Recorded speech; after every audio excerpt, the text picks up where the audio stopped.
Hey, this is Zachlog the Great, and I am here tonight with Dave from the Distributist. Say hello. How's it going? And we are getting together to talk about G.K. Chesterton's poem. Um, it's Songs of Education, Part 3 for the Creche.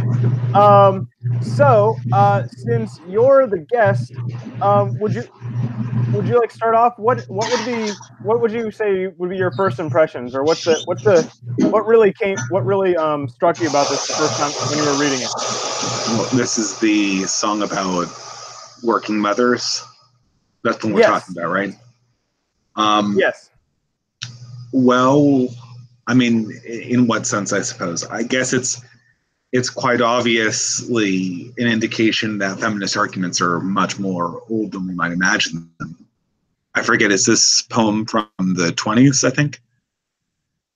I don't know the exact date, but I mean, at the latest, it would kind of have to be. And so it's that would early 20th century, and it's kind of feminism and the idea of well, women should be working and women should be working outside the home, and that's liberation. Yeah.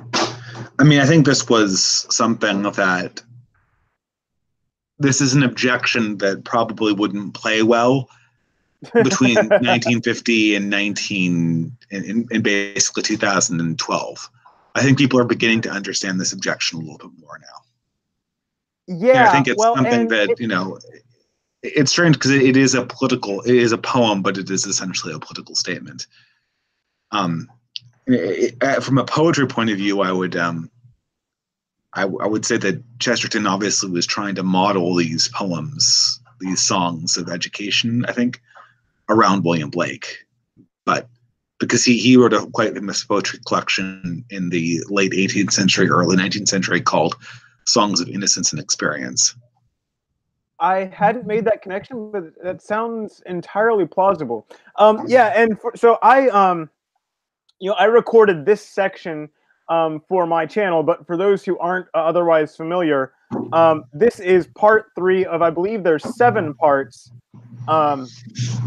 And it's kind of funny because all the rest of them are they're not bad, but they're definitely more insular. They're definitely more tied to Chesterton's time and place. Regrettably, this one is still disturbingly relevant. But yeah, it's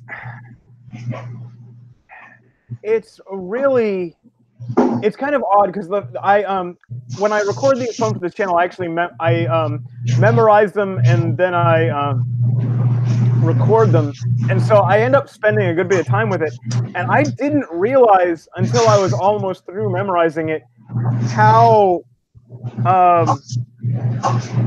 like kind of the emotional turn at the end when the mother is talking, because it for a while I was taking it entirely straight, and then I realized the anger and sorrow for freedom comes early, or progress comes early, and freedom too soon. And it really is just a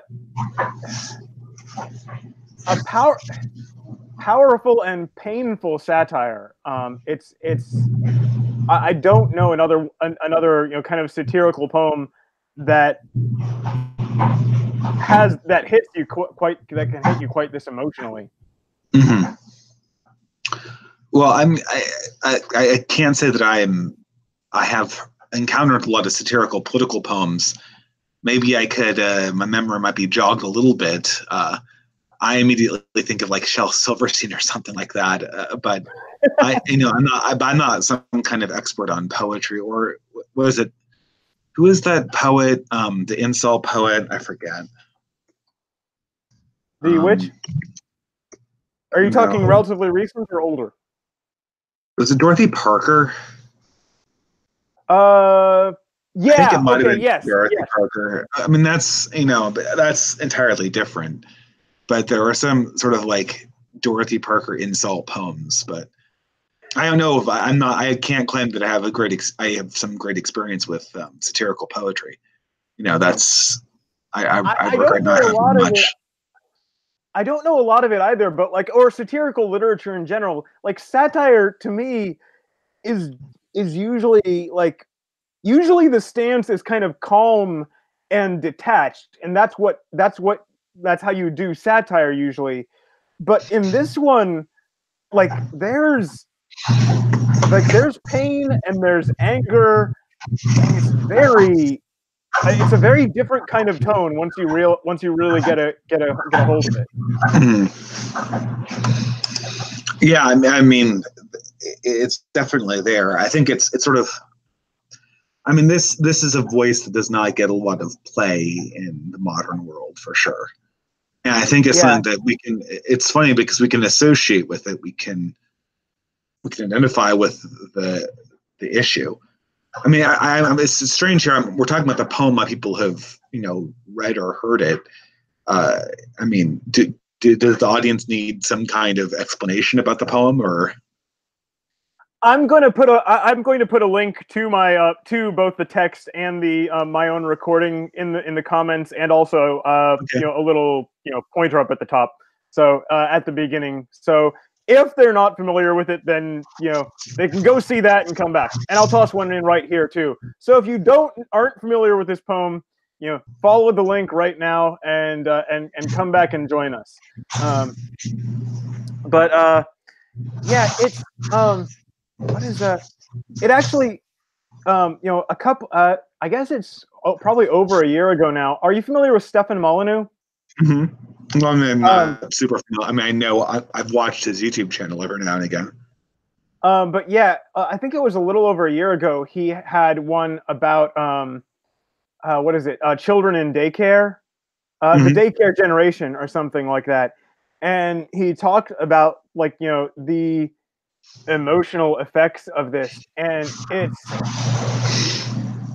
what is it? And basically like over a certain number of hours a week, if a mother places her children like in daycare, emotionally, like it's pretty much the same as the child being just abandoned.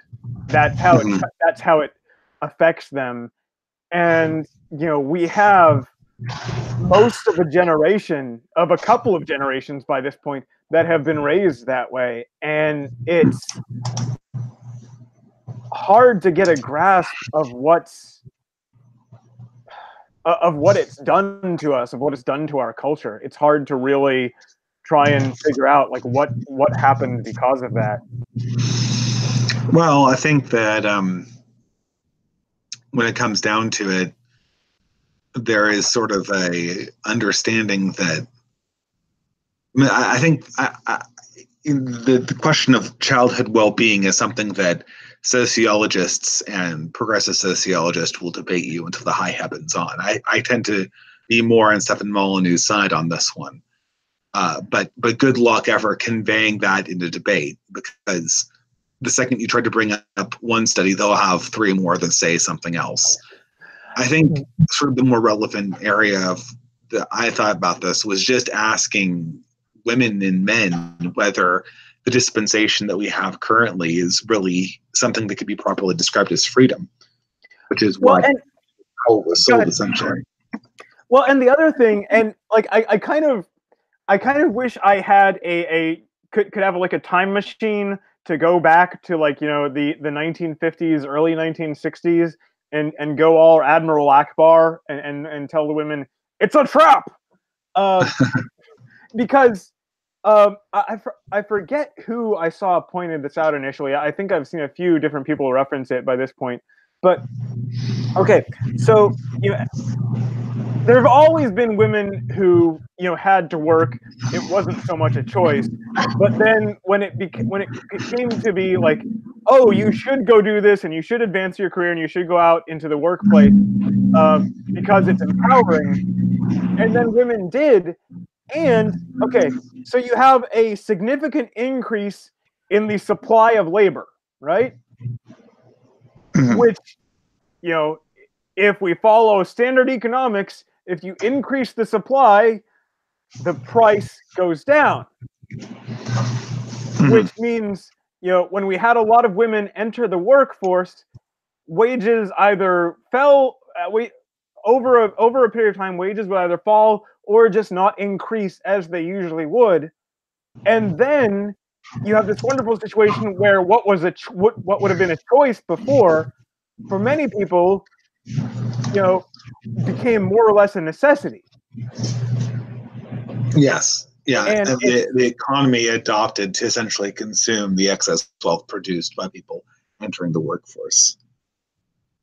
And yeah, and it's just like, and okay, and what did as a society, not as like just economic units, but as a society, what did we get out of this? I don't know that the benefits. I'm not going to say there were no benefits. I mean, there's not, you know, it's an ill wind indeed that blows no man any good, but the benefits outweigh the costs. It's kind of hard to take that seriously. Well, I mean, it's hard to. Can you clarify? What do you mean? It's hard to take the argument that the benefits of this outweigh the cost. I mean, it's sort of funny because that's what this whole our entire idea of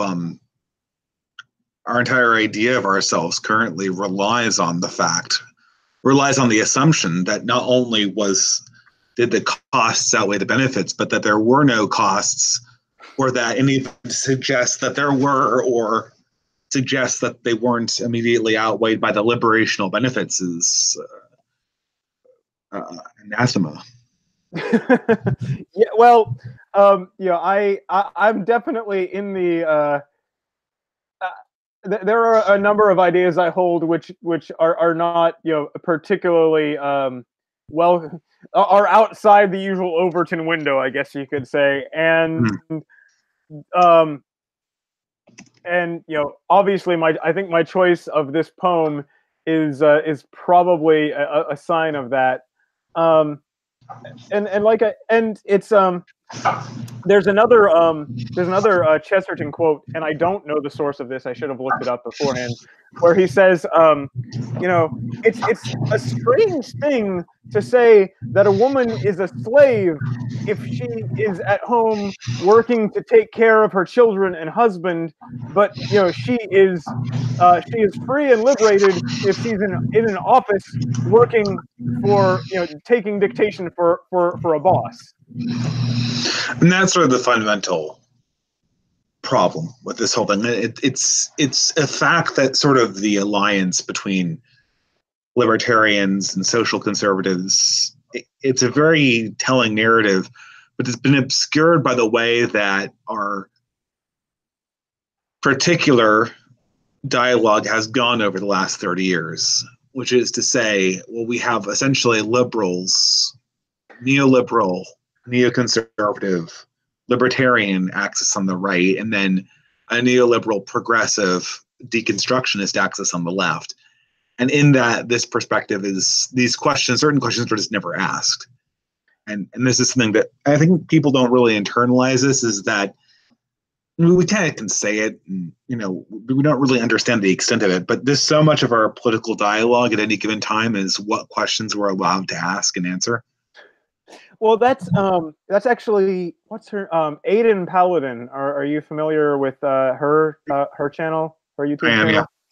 Yeah, and that's something she's referenced a good bit, that the media, you know, in terms of like media, the power of the media, they don't actually have as much power as they'd like to tell us what to think, but they do seem to have significant influence on what we think about.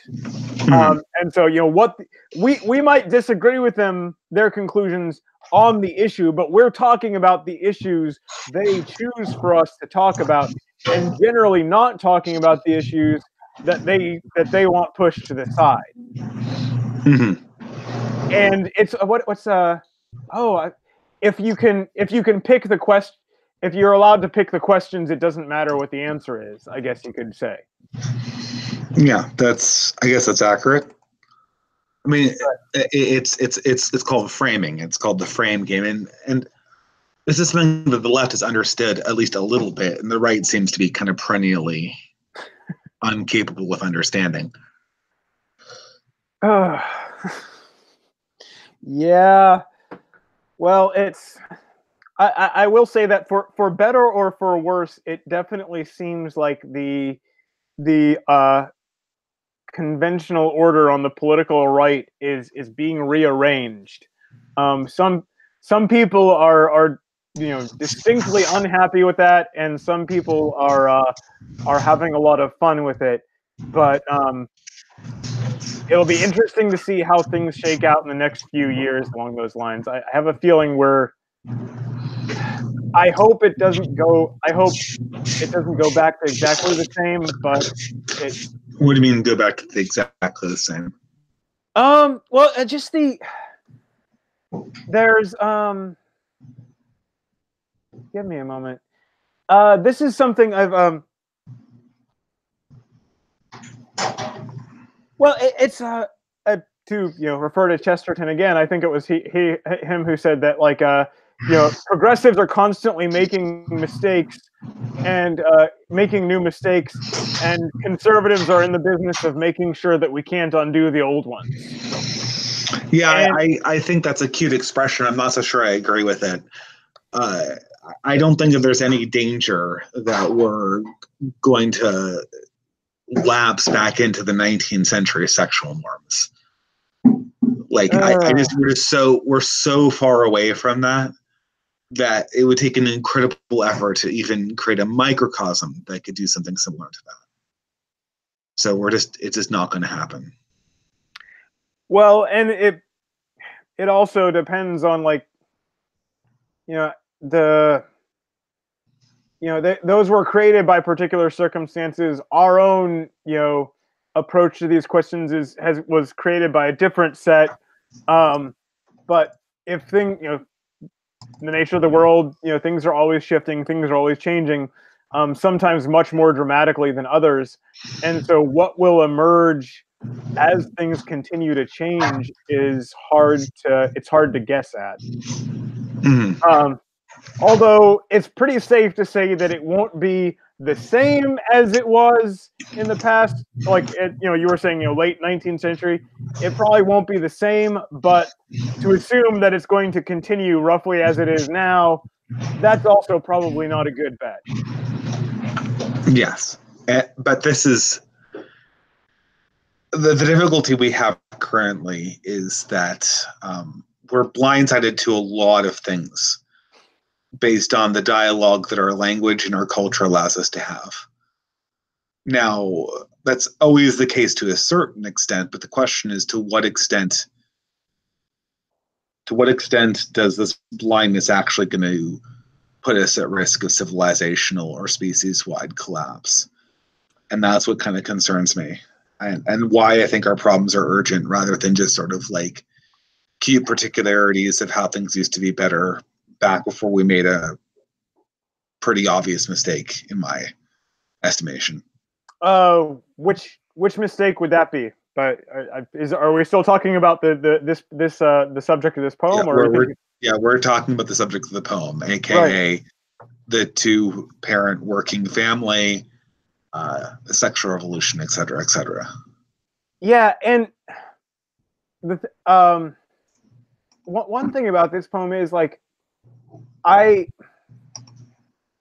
to go in a kind of personal direction. Like, we have two children, and if we want to live in a decent, safe neighborhood, and provide all these pretty basic things, pay our student loans, both of us have to be working. Fortunately for us, we have we have a relative who can, you know, take care of our kids while, you know, rather than having to put them with, you know, minimum wage strangers. Mhm. But it's still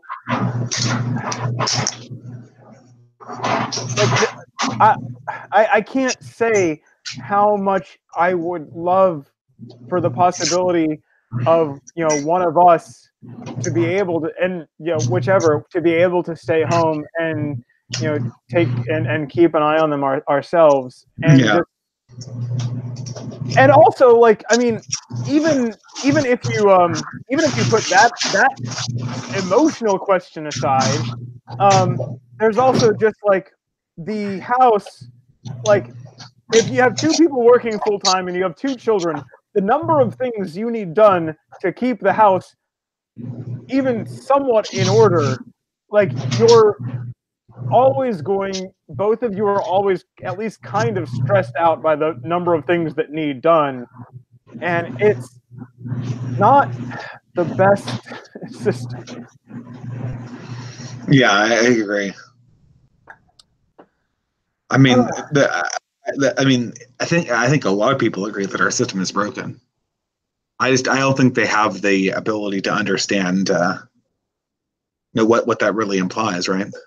Well, yeah, and it's, you know, like you said earlier, it's the questions we're allowed to talk about, the questions we're allowed to ask, which is also another reason why, uh, and I can't remember where he said this, but, like, you know, C.S. Lewis said, you know, once, in one of his essays, he said, you know, one of the reasons you should read old books, one of the reasons you should, you know, you should read old authors is, you know, they have, you know, by nature of living in the past, by nature of living in a different time period, they have, on some questions, a fundamentally different perspective than anyone today is going to have. And, you know, the two most opposite people on Earth today probably agree on a number of issues, on several important issues that someone 100, 200 years ago would look at them like they're both nuts. That's what we call the cathedral in reactionary circles. Yes, The cathedral is the automatic consensus that comes along with society. Yes, And it's embodied by the intellectual classes there. And so, you know, in that essay, he said, you know, the books, there's no special magic about people being in the past. The books from the future would have the same advantage for us, but we can't get them. And so, if you want to step outside the cathedral, or at least have a peek out the window, your best option, the best way to try for that, is to read old material and look for how things are different. Look, or, you know, you don't even have to look for it. You'll find it if you're paying attention. Well, there is a danger here. You know, we're getting a little bit far afield of the actual poem that you brought That up, happens a but lot. you know, this is sort of fundamentally the lazy. You know, and I'm someone who's not a big. I think postmodernism is necessary. I think progressivism is the problem. Or societal deconstructionism is the problem, but postmodernism in itself is fine, and I've even employed death of the author reasoning to some analyses, say the analysis of Pulp Fiction that I did a long time ago on my YouTube channel. But I don't think I saw that one, although I might have to look that up relatively. Yeah, well, it's interesting. You know, this is before it was like when I had like 1,000 subscribers or something like that. You know, it was a while ago. My channel grew very slowly. But you know, it's possible to discover a Christian theme, a quite distinctive Christian theme in Pulp Fiction. And it is and read it as a Christian work, even though Quentin Tarantino is very obviously not Christian. And I think there's a certain amount of use of death of the author reasoning. But if you do death of the author too much, then the advantage that C.S. Lewis is talking about in that particular essay, I can't remember which one it was, the advantage you get is obfuscated by the fact that if you death of the author, essentially you're just re-importing the Cathedral and letting the Cathedral veto the opinions that, say, Plato or Socrates would have had that would have been radically different than your own. Yeah, and so I mean, it is you do have to, a phrase that's horribly abused, but you do have to approach them with an open mind. You do have to approach them looking for what it says, not deliberately trying to read into the text your own ideas. Because I mean, you can take, I mean, if you pay attention to like literary criticism, it quickly becomes evident that if someone aggressively wants to read a particular message into, one of Shakespeare's plays, or or into the Divine Comedy, or whatever, like they can find a way to turn Henry V into a Marxist story, and it's like yeah, that's easier than you might imagine based on who Henry V was. Oh, yeah, he fits very nicely into the working class dialectic that Marx brought to understand history. But I think maybe it was a harder fit. Richard I, perhaps. Oh, regrettably, I'm not as familiar with them as I should be. So I mean, I've read a number of Shakespeare's plays, but the only ones I've read recently were Henry IV 1, 2, and Henry V. And then a little bit before that, I read Prospero. The Tempest. The Tempest. Yeah, I read The Tempest. And so, yeah, I don't know which one would be which history would be a little rougher for the Marxist theme. But I mean, the idea, if you want to, you can take any particular text and you can hammer it enough to make it fit a particular story, and it's I don't know. Well, it destroys the utility that you're talking about. Yeah. You can't get out of yourself. You're just reflecting yourself back into the work, and that's the great danger. Yeah, and I don't really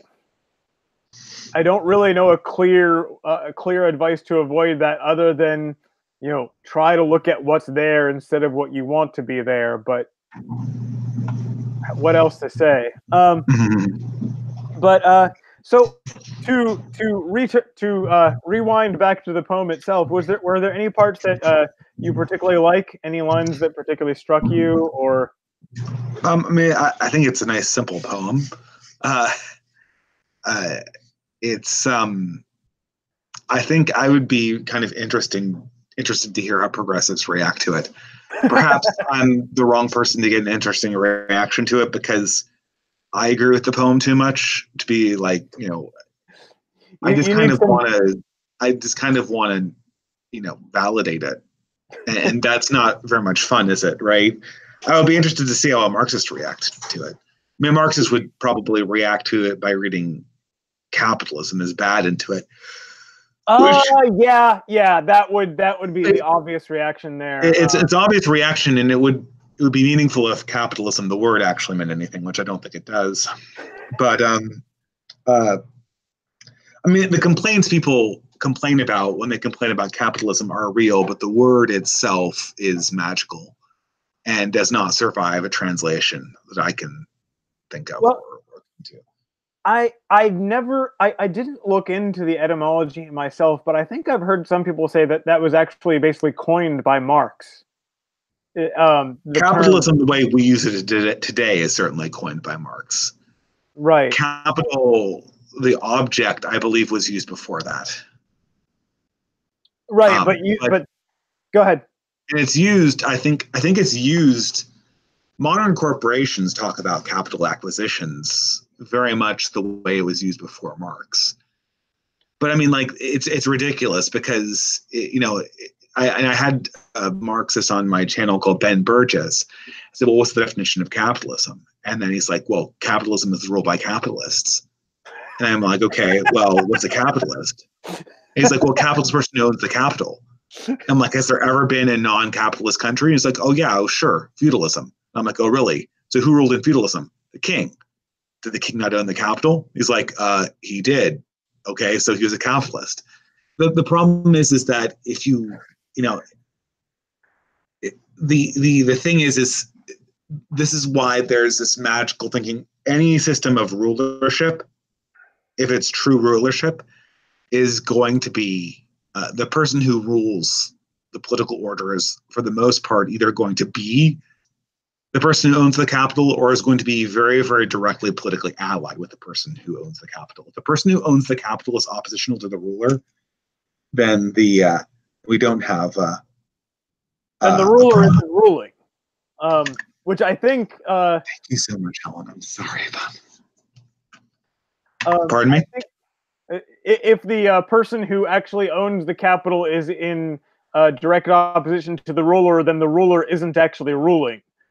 Yeah, and it's not like, there are instances, and if you study medieval history or Game of Thrones or whatever, you'll see this circumstance where the moneyed interests of the country oppose the crown, but the moneyed interests they usually fund another pretender to come in and unseat the crown, right? The thing is that it's very hard for the class that owns the capital to be like on the outs. Very, very, very hard, right? And I think you can have a capitalist class that's larger, the way that G.K. Chesterton imagined, where as many, basically the bourgeoisie become the capitalist class, which is the distributist dream. Well, so this is the problem, right? I'll digress here too.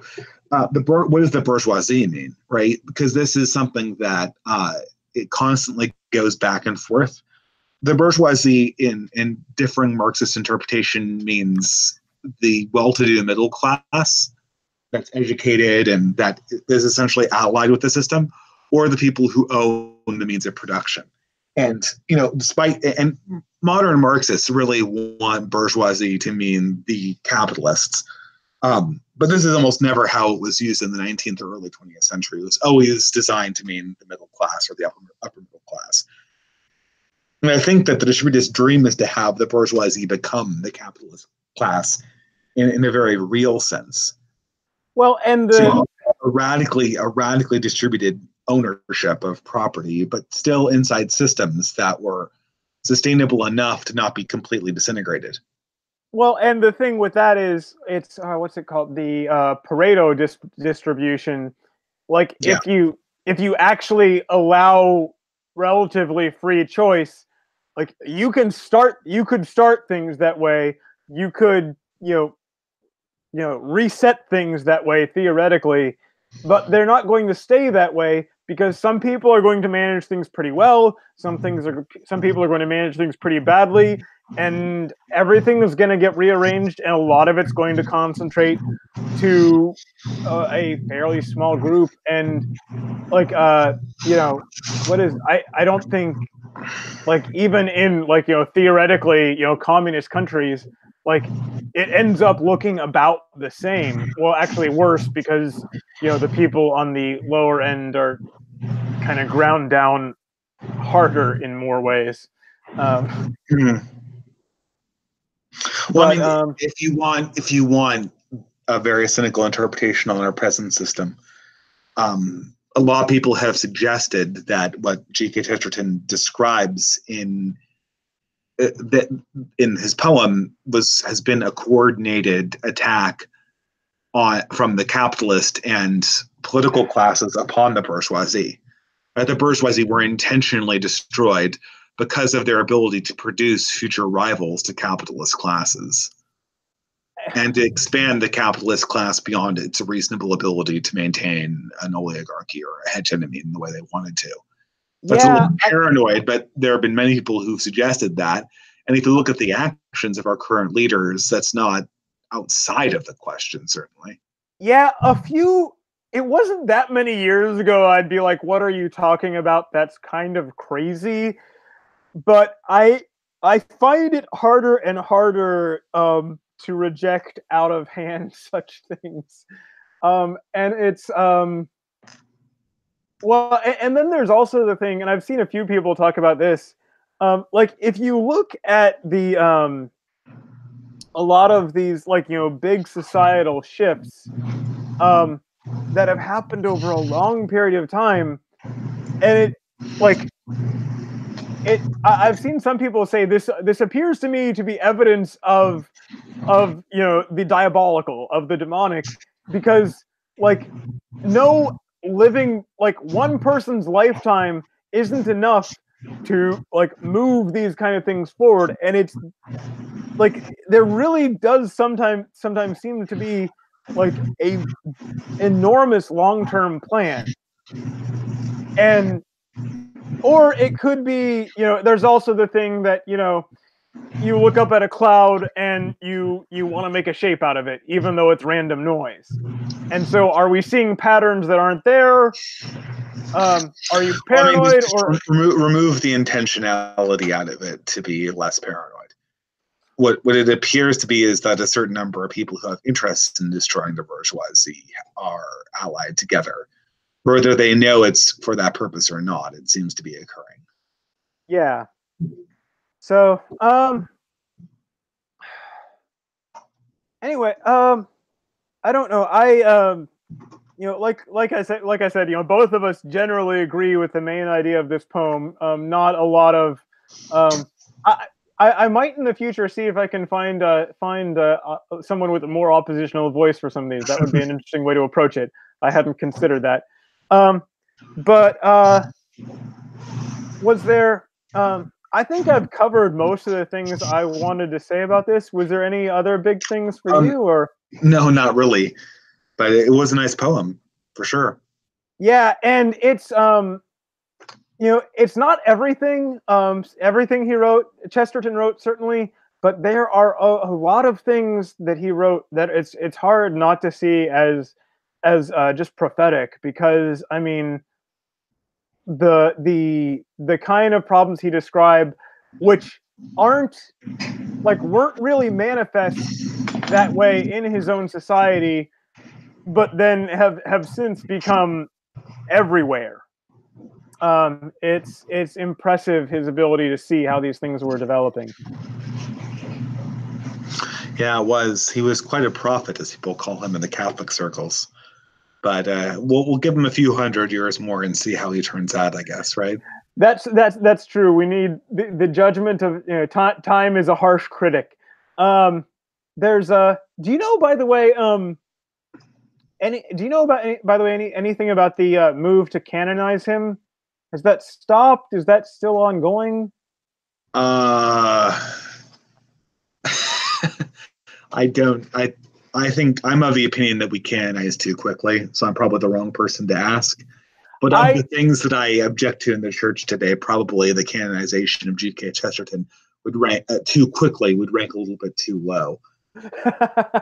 So you would say not yet anyway. Unless they're martyred, or unless they're living in poverty and having, and experiencing like these grand revelations, then I'd really wait like 150 years to canonize them. Do you know when Joan of Arc was canonized? Do you know when she died in like 1431 or something like 1460, 1431, 1431? Do you know when she was canonized? I don't know. No, it was like 1920. Yeah, it's a little bit of a side note. I actually read a biography about her it's very, very like closely based on primary sources, and it's kind of funny because like the main conclusion I came away with was like, okay, like because you see people have all these theories about where she came from and what and how she accomplished this, and I'm like, okay, something really strange was going on here. Everyone can agree to that. and we need an explanation. She has an explanation. And so I'm kind of inclined the trial to transcripts of the trial of Joan of Arc. Although 15th century sounds like a long time ago, and that was just around the time when gunpowder was being introduced for the very first time onto the battlefield. So it was still very much medieval fighting. Although that's all true, we have very good records and we have trial transcripts. And if people want to see a movie, there is a silent movie called The Passion of Joan of Arc, which is pretty much an exact reenactment of the trial manuscripts that we have from Joan of Arc's trial. And it is quite an amazing document and a very good film if you want to watch it. What? The Passion of Joan of Arc, is that it? Passion of Joan of Arc, 1928. Theodore Dyer, I think, was the director. Very, very, very, very good film. It was lost for almost 50 years because of a fire, but then they discovered a copy in like some kind of old mental institution closet. I guess they showed the patients a lot of silent films, which probably wouldn't have helped their condition. But they found a copy of this almost entirely preserved, and then someone wrote a classical music composer wrote a score called "Voices of Light," specifically for the movie, which is a variation on writings of Hildegard von Bingen and other Catholic mystics, and set to really cool music. So I recommend it with the Voices of Light, music background if you're going to watch the movie. It's an hour. You can watch it on YouTube if you want to take it in 2-minute clips. It's but I think you probably can find it pretty easily somewhere else. Right. Okay. All right. Well, so yeah, I think we covered the topic pretty well. Thank you for joining me tonight, and I will be closing out. All right. Thank you very much.